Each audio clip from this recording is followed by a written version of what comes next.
Travel max ഫുഡിൻ്റെ പുതിയൊരു വീഡിയോയിലേക്ക് എല്ലാവർക്കും സ്വാഗതം. ഇന്നൊരു നമ്മൾ ലെമൺ റൈസാണ് നമ്മൾ ഉണ്ടാക്കാൻ പോകുന്നത്.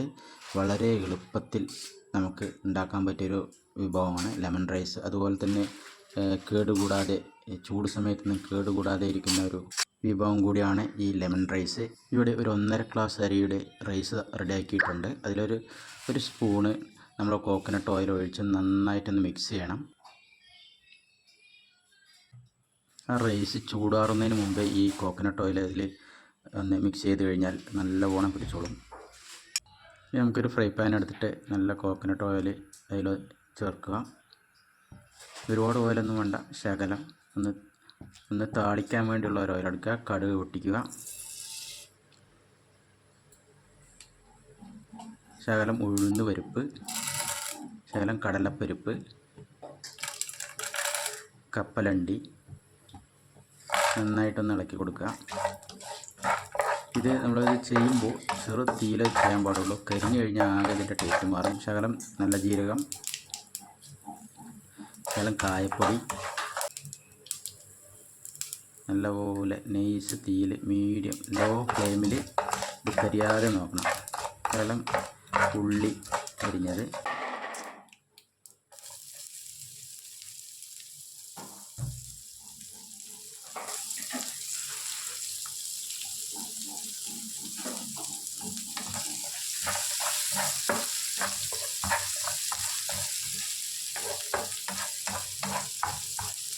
ശകലം കിസ്മിസ്, മുന്തിരി, ഉണക്ക മുന്തിരി, ഒരു ചെറിയൊരു ആ പുളിപ്പും ഇതൊക്കെ കൂടിയിട്ട് ഒരു നല്ലൊരു ടേസ്റ്റ് വരും.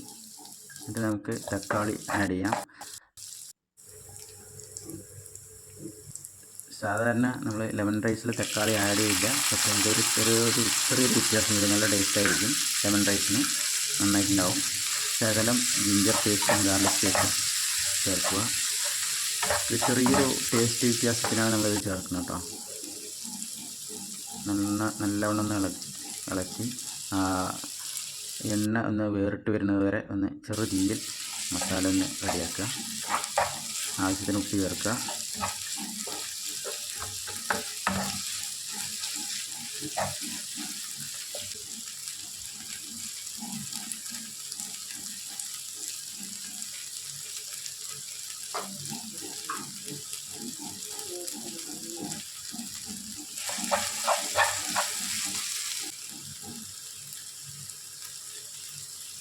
ശകലം മഞ്ഞൾപ്പൊടി ചേർക്കുക കേട്ടോ.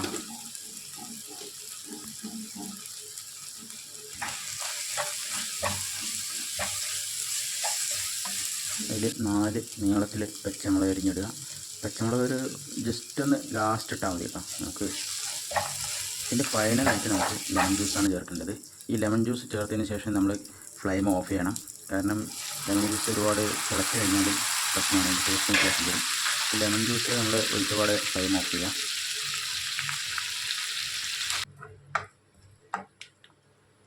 നമുക്കിതിനെ റൈസിലോട്ടൊന്ന് ആഡ് ചെയ്ത് നന്നായിട്ടൊന്ന് ഇളക്കി കൊടുക്കുക. ഇത് ഇട്ടിട്ട്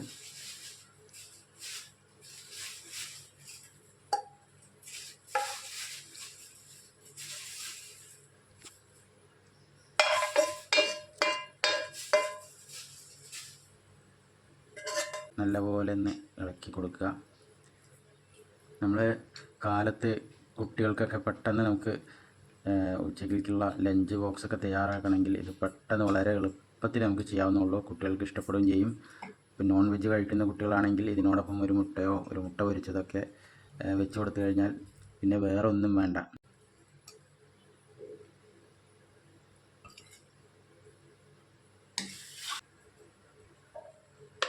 വളരെ ഇൻസ്റ്റൻ്റായിട്ട് ചെയ്യാൻ പറ്റുന്ന ഒരു ഡിഷാണ് ഈ ലെമൺ റൈസ്. തമിഴ്നാടൊക്കെ വളരെ വ്യാപകമായി ചെയ്യുന്ന ഒരു ഡിഷാണിത്. പെട്ടെന്ന് അവർ ചെയ്തെടുക്കുന്ന ഒരു ഡിഷ് കൂടിയാണിത്. തമിഴ്നാട്ടിൽ പോയി കഴിഞ്ഞാൽ നമുക്ക് സ്ട്രീറ്റ് ഫുഡായിട്ട് ഇത് ഇഷ്ടം പോലെ കിട്ടുന്നതാണ് കേട്ടോ. ഇങ്ങനത്തെ ലെമൺ റൈസ്, ലെമൺ സാദം, തക്കാളി സാദം എന്നൊക്കെയാണ് അവർ പറയാറ്. അപ്പോൾ പെട്ടെന്ന് നമുക്ക് തമിഴ്നാട്ടിൽ പോയി കൂടുതൽ കിട്ടുന്ന ഒരു വിഭവം കൂടിയാണെന്ന് തോന്നുന്നു ഈ ലെമൺ റൈസ്. അതുപോലെ തന്നെ നമ്മൾ ട്രെയിൻ യാത്രയ്ക്ക്, അതുപോലെ ഇങ്ങനെ ദീർഘദൂര യാത്രയ്ക്കൊക്കെ നമുക്ക് ഈ ലെമൺ റൈസ് കൊണ്ടുപോകണമെന്ന് വെച്ചാൽ കേട് വരാതെ നമുക്ക് ഒരു ദിവസം ഫുള്ളായിട്ട് വയ്ക്കാം. 1-2 ദിവസമൊക്കെ ഫുള്ളായിട്ട് നമുക്ക് കേടുകൂടാതെ ഇത് ഉപയോഗിക്കാൻ പറ്റും. അപ്പോൾ ഇന്നത്തെ ഈ വീഡിയോ നിങ്ങൾക്ക് എല്ലാവർക്കും ഇഷ്ടപ്പെട്ടെന്ന് കരുതുന്നു. ഇഷ്ടപ്പെട്ട് കഴിഞ്ഞാൽ സബ്സ്ക്രൈബ് ചെയ്യാൻ മറക്കരുത്. അതുപോലെ തന്നെ ആ ബെല്ലൈക്കൺ എനേബിൾ ചെയ്ത് വെക്കണം. കാരണം ഞാനിടുന്ന വീഡിയോകളൊക്കെ നിങ്ങൾക്ക് പെട്ടെന്നൊരു നോട്ടിഫിക്കേഷൻ വഴി ലഭിക്കണമെങ്കിൽ ആ ഒരു ബെല്ലൈക്കൺ കൂടി എനേബിൾ ചെയ്ത് വെക്കുക.